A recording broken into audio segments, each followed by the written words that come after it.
الحمد لله الحمد لله الحمد لله وكفى والصلاة والسلام على من لا نبي بعده. أما بعد فأعوذ بالله من الشيطان الرجيم. بسم الله الرحمن الرحيم. ومن الناس من يشتري لهو الحديث ليضل عن سبيل الله بغير علم ويتخذها هزوا أولئك لهم عذاب مهين. وإذا تتلى عليه آياتنا ولى مستكبرا كأن لم يسمعها كأن في أذنيه وقرا فبشره بعذاب أليم. إن الذين آمنوا وعملوا الصالحات لهم جنات النعيم خالدين فيها وعد الله حقا وهو العزيز الحكيم. ومن الناس اور لوگوں میں سے بعض وہ ہیں یشتری لہو الحدیث جو خریدتے ہیں کھیل کی باتوں کو لیضل عن سبیل اللہ تاکہ گمراہ کریں اللہ کے رستے سے بغیر علم بغیر علم کے ویتخذها ہزوا اور تاکہ بنائیں اللہ تعالیٰ کے رستے کو مذاق. اولئک لهم عذاب مہین ان کے لیے رسوا کرنے والا عذاب ہوگا. وَإِذَا تُتْلَى عَلَيْهِ آيَاتُنَا اور جس وقت پڑھی جاتی ہیں اس پر ہماری آیتیں وَلَّى مُسْتَكْبِرًا پیٹھ پھیرتا ہے تکبر کرتے ہوئے كَأَن لَّمْ يَسْمَعْهَا گویا کہ اس نے آیات کو سنا ہی نہیں كَأَنَّ فِي أُذُنَيْهِ وَقْرًا گویا کہ اس کے دونوں کانوں میں ڈانٹ ہیں. فَبَشِّرْهُ بِعَذَابٍ أَلِيمٍ پس آپ ان کو خوشخبری سنا دیں دردناک عذاب کی. ان الذین آمنوا بے شک وہ لوگ جو ایمان لائے وعملوا الصالحات اور اچھے اعمال کیے لہم جنات النعیم ان کے لیے باغات ہیں نعمتوں کے خالدین فیہا ہمیشہ رہیں گے ان میں وعد اللہ حقا اللہ تعالیٰ کا وعدہ سچا ہے وہو العزیز الحکیم اور وہ غالب ہے حکمت والا ہے. ان آیات کا شان نزول یہ ہے مکہ کے اندر ایک تاجر تھا مشرک نضر بن حارث اس کا نام تھا. قریشی سردار تھا بہت بڑا مالدار تاجر تھا. اس زمانے میں ہیرا علاقے کی ایک مشہور منڈی تھی جو عراق کے اندر واقع تھی. یہ ادھر جاتا اور وہاں سے خوبصورت حسین و جمیل لونڈیاں خریدتا جن کی آواز بھی خوبصورت ہوتی جو خود بھی خوبصورت ہوتی.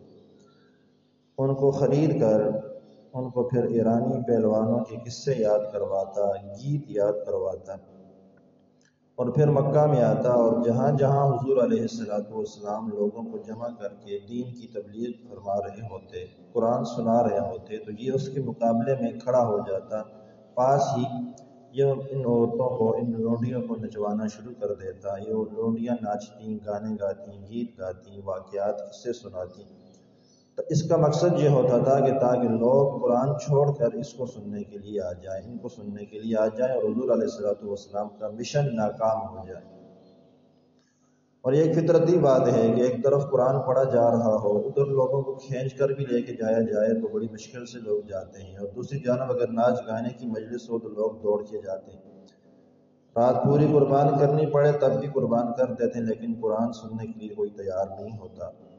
تو یہ بھی اسی مقصد سے لوگوں کو جمع کرنے کے لیے صحیح کرتا تھا کہ لونڈیوں کو گانے گنواتا اور ان سے گیت سنواتا اور ان کو نچواتا ناچ گانے کی مجلس قائم کر دیتا. جہاں پر حضور علیہ السلام جاتے وہیں پہ پاس پر قریب ہی جا کر یہ ایسا کام کر دیتا تھا. جو لوگ پہلے سے قرآن کریم کو سن کر حضور علیہ السلام پر فدا ہو گئے وہ تو اس کی طرف نہیں جاتے تھے لیکن جو نئے لوگ آنے ہوتے تھے یہ ان کو اپنی طرف کھینچنے کے لیے یہ سارے کام کرتا تھا. اور اسی طرح مشرکین مکہ نے کوئی ایسا موقع چھوڑا نہیں ہے جہاں سے وہ حضور علیہ السلام کے مشن کے راستے میں رکاوٹ نہ ڈالیں. مستدرک حاکم کی روایت ہے حج کے موقع پر نبی علیہ السلام تقریر فرما رہے تھے وعظ فرما رہے تھے. تو دور جاہلیت تھا اس وقت بھی لوگ حج کرتے تھے کیونکہ حج کا سلسلہ ابراہیم علیہ السلام سے چلا آ رہا ہے. تو تو وہ بھی مشرکین مکہ بھی کعبے کا طواف کیا کرتے تھے۔ تو جب حضور علیہ السلام وہاں پر پہنچتے، بیان کرنا شروع کرتے، واعظ و نصیحت شروع کرتے، تو ابو جہل بھی چلا جاتا، ابو لہب بھی چلا جاتا۔ جب حضور علیہ السلام کچھ دیر لوگوں کو واعظ فرماتے تو یہ درمیان میں کھڑے ہو جاتے۔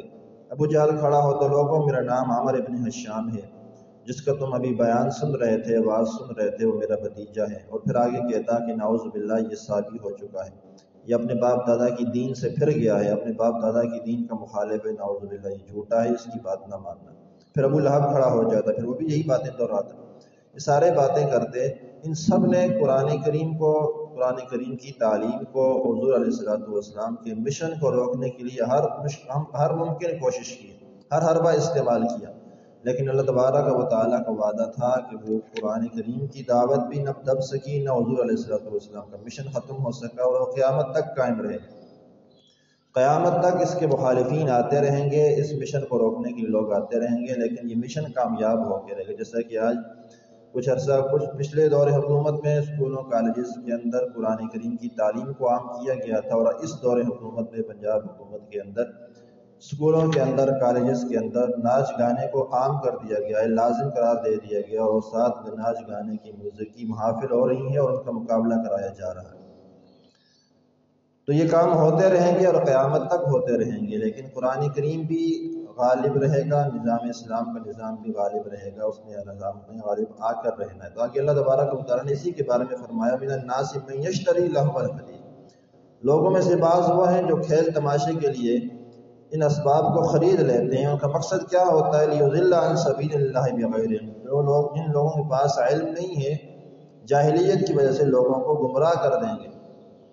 ایک طرف قرآن پڑھا جا رہا ہے اور دوسری جانب یہ آگے ناچ گانے کی مجلس قائم کریں گے، تو جن لوگوں کے پاس علم نہیں ہوگا تو وہ ظاہر سی باتیں ادھر آ جائیں گے۔ ادھر عورتیں بھی ہیں، خوبصورت بھی ہیں، حسین و جمیل عورتیں ہیں، اپنی سریلی آواز میں گانے سنا رہی ہیں، پھر لوگ کھینچے ہوئے ادھر چلے آتے ہیں، تو یہ لوگوں کو گمراہ کرتے ہیں۔ وَيَتَّخِذَهَا هُزُوًا، اور پھر جب ایسا ہو جاتا تو پھر یہ مذاق اڑایا کرتے، دیکھو جی لوگ قرآن سننے کے لیے کوئی جاتا ہی نہیں، ہم نے تو ناچ گانے کی مجلس قائم کی تو لوگ دوڑتے ہوئے آ رہے ہیں، تو یہ پھر قرآن کا، اسلام کا مذاق بھی اڑاتے ہیں۔ اللہ فرماتے ہیں کر لو جو کچھ کرنا ہے، اولئک لہم عذاب مہین، میرے محبوب ان کو بتا دیجئے ان کے لیے پھر دردناک عذاب تیار کر کے رکھا ہوا ہے۔ ایسے ہی لوگوں کے لیے پھر اللہ تبارک و تعالیٰ نے دردناک عذاب کر رسوا کرنے والا عذاب تیار کر کے رکھا ہوا ہے۔ اور آگے فرمایا وَإِذَا تُتْلَىٰ عَلَيْهِ آيَاتُنَا وَلَّىٰ مُسْتَكْبِرًا، جب ان لوگوں کے سامنے ہماری آیات پڑھی جاتی ہیں تو یہ پیٹھ پھیر دیتے ہیں، تکبر کرتے ہیں، بھاگ جاتے ہیں، نہیں سنتے قرآن کریم کو۔ كَأَن لَّمْ يَسْمَعْهَا، ایسے ہوتا ہے جیسے انہوں نے سنا ہی نہیں۔ كَأَنَّ فِي أُذُنَيْهِ وَقْرًا، جیسا کہ ان کے دونوں کانوں کے اندر ڈانٹ لگے ہوئے ہیں۔ جس چیز سے انسان کو، جس آواز سے نفرت ہو تو اس کی آواز کو اپنے کانوں تک نہیں پہنچنے دیتا، پھر اپنے کانوں میں انگلیاں ڈال دیتا تاکہ وہ آواز میرے کانوں تک نہ پہنچ پائے۔ تو یہ مشرک بھی ایسے ہی کیا کرتے تھے، جب قرآن پڑھا جاتا تھا تو یہ قرآن کریم کی تاثیر کے قائل تھے، انہیں پتہ تھا کہ جس کے کانوں کی سماعتوں سے قرآن کی آوازیں، صدائیں ٹکرا جاتی ہیں، پھر وہ قرآن کا دیوانہ بن جاتا ہے۔ اس لیے پھر یہ اپنے کانوں میں انگلیاں ڈال کے، کانوں کے اندر ڈانٹ ڈال کے وہاں سے گزرا کرتے تھے، پھر تاکہ ان تک آواز پہنچ ہی نہ سکے۔ اور دوسری بات سورہ حامیم سجدہ میں آئے گی، وقال الذین کفروا لا تسمعوا لهذا القرآن والغوا فیہ لعلکم تغلبون، یہ کہا کرتے تھے لوگوں سے کہ لوگوں قرآن نہ سنو، اور جہاں پر قرآن پڑھا جا رہا ہو وہاں پہ شور مچاؤ تاکہ تم غالب آ سکو۔ تو یہ قرآن کریم نہ سنتے تھے نہ سننے دیتے تھے، جہاں پر قرآن پڑھا جاتا تھا وہاں پہ یہ شور کرتے تھے، لیکن انہوں نے ہر ممکن کوشش کی۔ تو آگے اللہ نے کیا فرمایا فَبَشِّرْهُ بِعَذَابٍ أَلِيمٍ، محبوب ان کو خوشخبری سنا دیجئے دردناک عذاب کی۔ خوشخبری تو اچھی چیز کی ہوتی ہے، لیکن یہاں پر جب یہ اللہ کے دین کے ساتھ، اللہ کے قرآن کے ساتھ مذاق اڑا رہے تھے تو اللہ نے ان کا مذاق اڑایا، ان کے ساتھ طنز کیا ہے کہ فَبَشِّرْهُ بِعَذَابٍ أَلِيمٍ، اب آپ بھی پھر ان کو خوشخبری سنا دیجئے کس کی؟ دردناک عذاب کی، ان کے لیے دردناک عذاب تیار کر کے رکھا ہے۔ یہ بات پہلے کئی مرتبہ آپ کے سامنے عرض کی، قرآن کریم کا اسلوب ہے، جہاں پر جہنمیوں کا تذکرہ آئے گا وہاں پر ساتھ ہی ایمان والوں کا تذکرہ بھی آئے گا، اور آگے قرآن نے پھر وہی تذکرہ شروع کر دیا، ان الذین آمنوا وعملوا الصالحات۔